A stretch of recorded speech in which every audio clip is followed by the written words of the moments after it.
올해 6월 3일 조기 대선에서 당선됐고요. 12월 4일부로 취임 6개월을 맞았습니다. 역대 대통령의 취임 6개월 무렵 지지도를 보면요.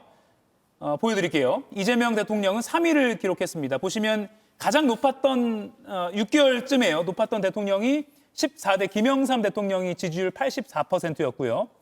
그리고 두 번째가 19대 문재인 대통령이 취임 6개월 무렵에 지지율 74%였습니다. 그리고 현재 이재명 대통령이 62%로 취임 6개월 기준 대통령 지지율 3위입니다. 강성필 의원님, 네. 이 기록은 어떻게 평가하세요?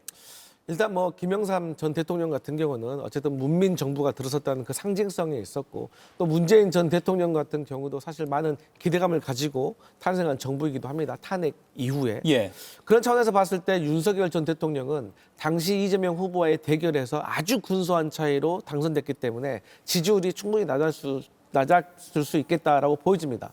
그러면 이재명 대통령 같은 경우도 탄핵 이후에 치러진 어떻게 보면 대통령 재보궐선거임에도 불구하고 49대 41% 정도밖에 차이가 안 났어요. 예. 그런데도 불구하고 과거 윤석열 대통령보다는 훨씬 많은 지지율을 받고 있다는 거는, 저는 이제 뭐 민주당 소속이니까 뭐 이런 말 한다 할 수도 있겠지만, 아무래도 우리 헌정사의 역대 대통령 중에서 경제 대통령이라는 이미지를 아주 오랜만에 가진, 그런 이미지를 가진 대통령인 것이 아닌가. 뭐 예를 들어서 가까이 봤을 때는 코스피 4천을 돌파를 했고요. 예. 어쨌든 이 한미 관세 협상도 어떤 지고지단한 위기도 있었긴 하지만 결국에는 잘 풀어냈다는 이런 평가, 그리고 이어지는 에이펙 정상회담도 잘 이끌어냈기 때문에 저는 이재명 대통령이 확실히 좀 안정감이 있다. 그리고 어쨌든 뭐 도지사라든지 단체장을 많이 해봤기 때문에 일을 하는 방법을 안다. 이런 어떤 국민들의 기대감이 있는 것 같습니다. 예. 유희석 의원님, 어떻게 보셨습니까? 저 평가?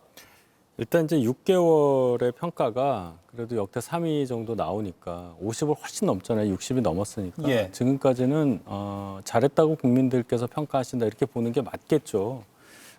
그런데 이제 앞으로가 중요할 겁니다. 예. 경제 대통령이라고 민주당 분이니까 이렇게 또 딱 규정을 지으셨는데, 저도 정말 이재명 대통령이 경제 대통령이 되시길 바라요. 근데 그 경제 대통령이라는 말을 하기 위해서 코스피 4100 뭐 이런 얘기하는 것은 굉장히 위험합니다.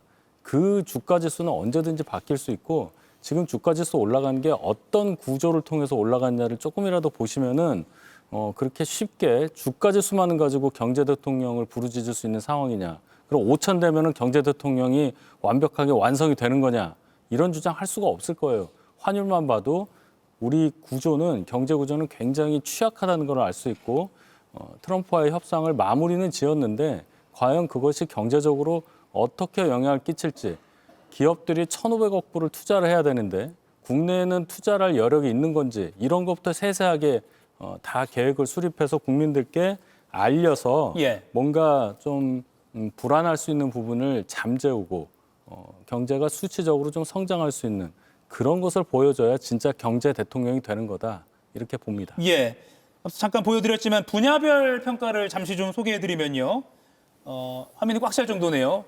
외교가 잘하고 있다 답변이 가장 상대적으로 높았습니다. 63%로 꼽혔고요. 그 다음을 따지면 복지가 57%가 잘하고 있다.